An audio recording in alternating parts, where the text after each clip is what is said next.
Hello, everyone, and welcome to a new episode of the show. I'm Gwen. Thank you so much for tuning in today.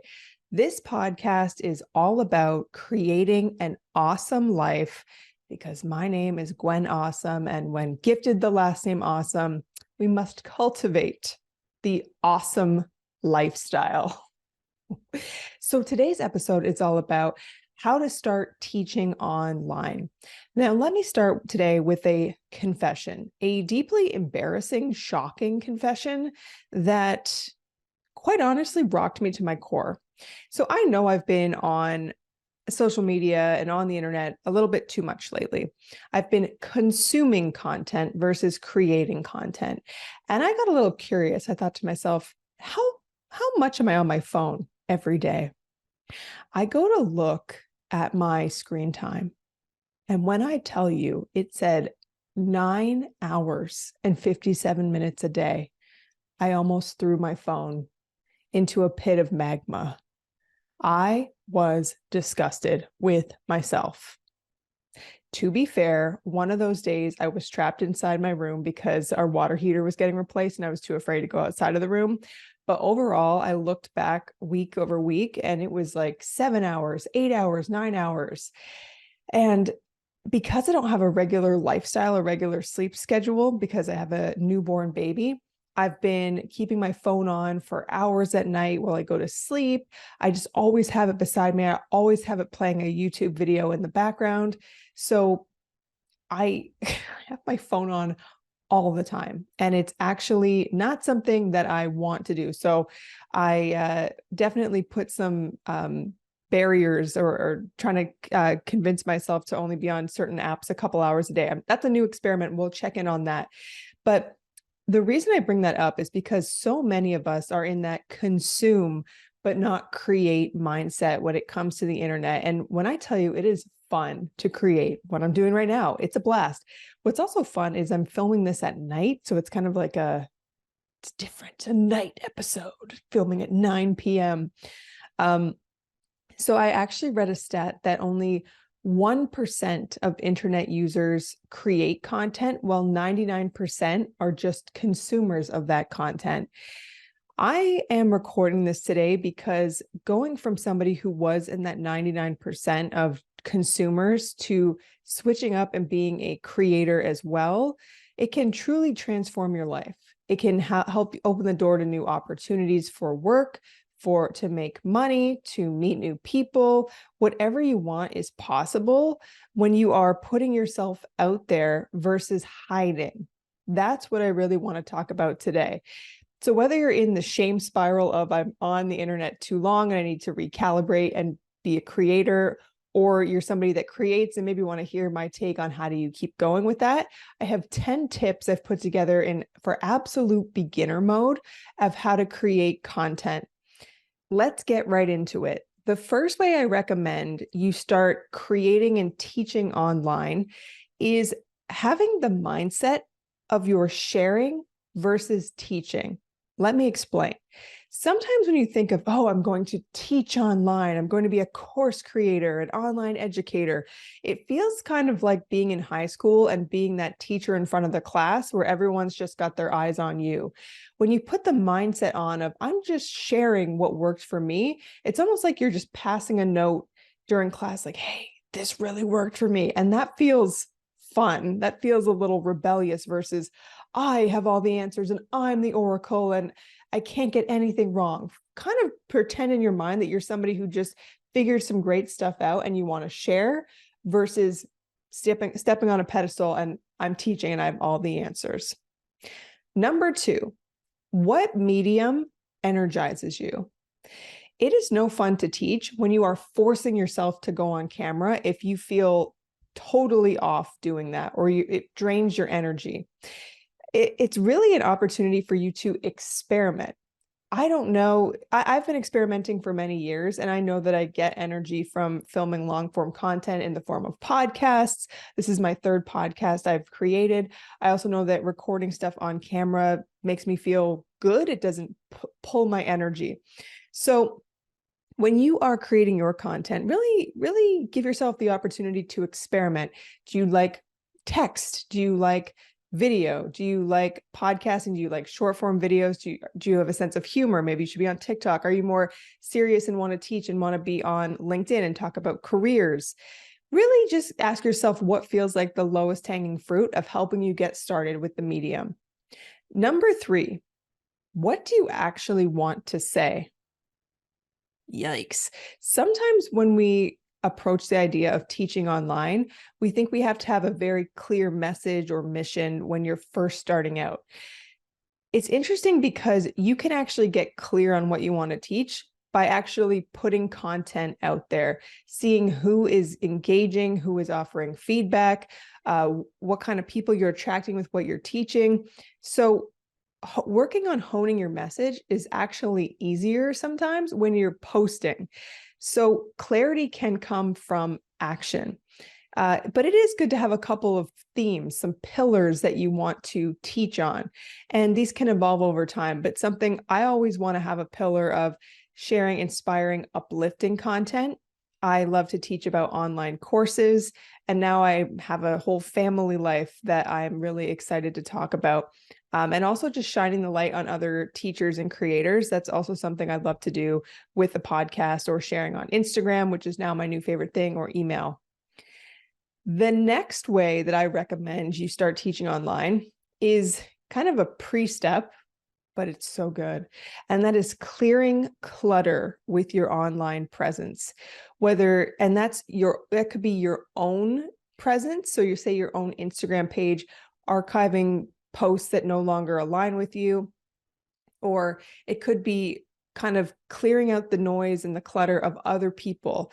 So fascinating how people that we became friends with or followed in, university or 10 years ago, 15 years ago, are still there, and you're seeing their feed, but you don't really engage with it. I really encourage you to unfollow, archive, really create a space where it's fun to go online and it's fun to teach, and you've really curated an atmosphere where you feel that it's a great place for you to share the new message that you want to share, versus kind of feeling like it's a mess and you don't know who's following you, and you don't know, it doesn't feel good to be in your own space. It's really your home online, and you got to make sure it feels good. So clear that clutter. And also, I encourage you not to get into that compare and despair mode with people who are 10 steps, 100 steps, 50 steps ahead of you. You know me, if you've listened to this podcast, that's something that has happened to me many times. But it's much easier if you mute people, or you put yourself on an Instagram timer or something, or when you really start going down the rabbit hole of somebody that is a rival or somebody that you really admire, and you start getting stuck, just saying, oh my God, I'm doing it, and like jump, like throw the phone, put it back in that pit of magma. Because it's no good to, if you compare yourself to somebody 100 steps ahead, somebody who's just living rent free in your head, you're just not going to create, because you're going to say, oh, what's the point? They're already doing it. Let that go. Let that go. Step 5, be more embarrassing. Well, if you listen to my episode recently where I was singing Giveon, aka Gwen, I'm killing it with be more embarrassing. But this is actually something that I heard from Mark Zuckerberg. Heard of him. He was interviewed on the Lex Friedman podcast, and he was sharing that we need to be more embarrassing when it comes to creating. He was talking about it in the sense of entrepreneurship, where he's at such a level where it's expected that what he's going to do could be successful and scalable. But he was saying sometimes you got to put stuff out there that's actually embarrassing. And it's so fascinating, especially if you've been online for a while or you follow certain people. You look back at where they began and it almost feels embarrassing versus where they are now. That's actually a win. If your current content in now 10 years could be embarrassing, that's a win. I also know Taylor Swift was sharing that at a commencement speech, that everything we do is cringe will become cringe at one point. And I was just thinking, that's so true. Like, basically every time I post anything, the next day I go, oh, why would I do that? Why would I post that? I'm embarrassment. But you got to post what feels right in the moment. So give yourself the opportunity to be more embarrassing, and just know that we're all embarrassing. We're all just trying to figure it out. Number 6, meditate. Isn't it interesting? If you give yourself some space to clear out the mental clutter, perhaps your self-worth will rise to the point where you realize, oh yeah, I got some great stuff to share. I really should post and start teaching what I've learned. Meditation will really help you release that ego grip that says, I'm not good enough. What I have to share is not worthy. I shouldn't record the thing. I shouldn't post the thing. Meditation is a magical thing. Number 7, use a scheduling tool. Some of us don't like or get very overwhelmed. Say you want to post on Instagram and you go to post, and then as soon as you open the app, there's all other people coming in and they have long form captions. You're like, oh, I was just going to say a couple words, and oh, should I use hashtags? And oh, my photo's not good. Are reels still a thing? A scheduling tool, such as one that I was using for a long time called Publer, can be really good. There's a lot of free ones to start. Buffer is another one. Instagram has their own native scheduling tool on their app, and LinkedIn does. Scheduling content is really beautiful because you can put the content up when it feels aligned for you. And ideally, you can go in when you posted it, you schedule to post it, to perhaps comment if people respond to your stuff.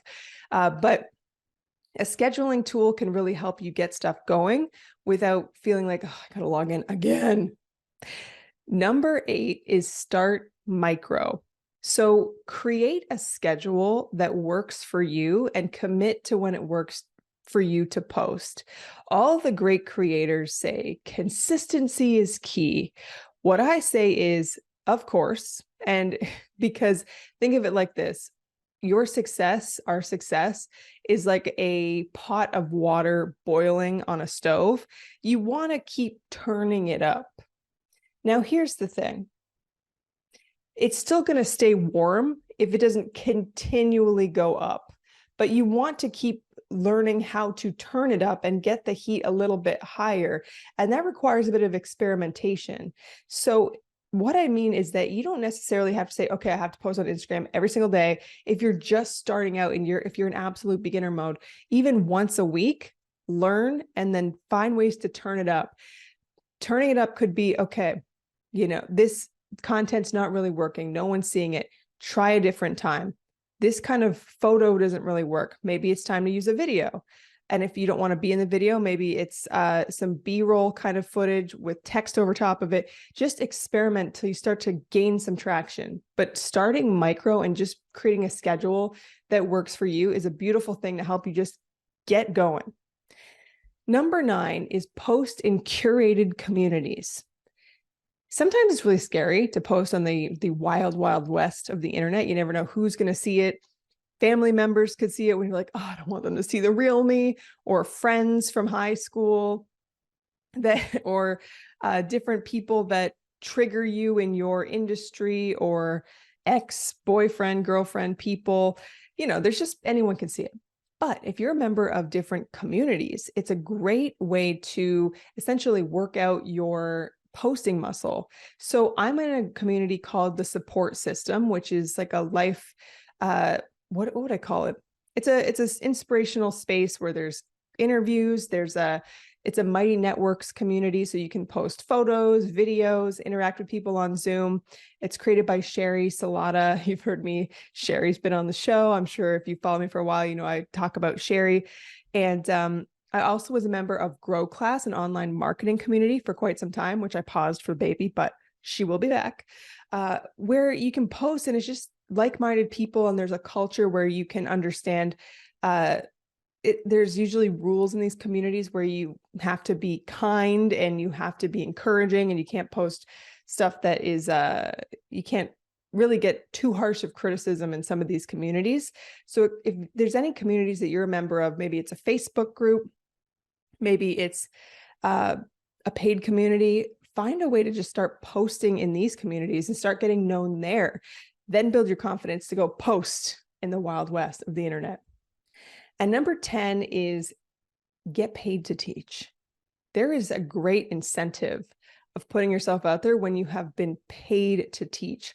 As you may know, I have an amazing program called the Micro Course, which teaches you how to create and sell a mini course, short lessons, 8 to 10 minutes or less.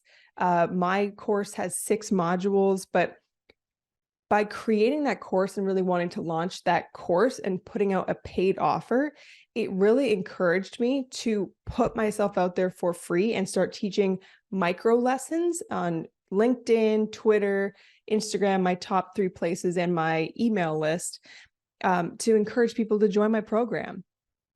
So if you actually find a way to get yourself to be paid to teach, whether it's a webinar or your own course, that is a great way to kind of jump off the ledge and start teaching for free online.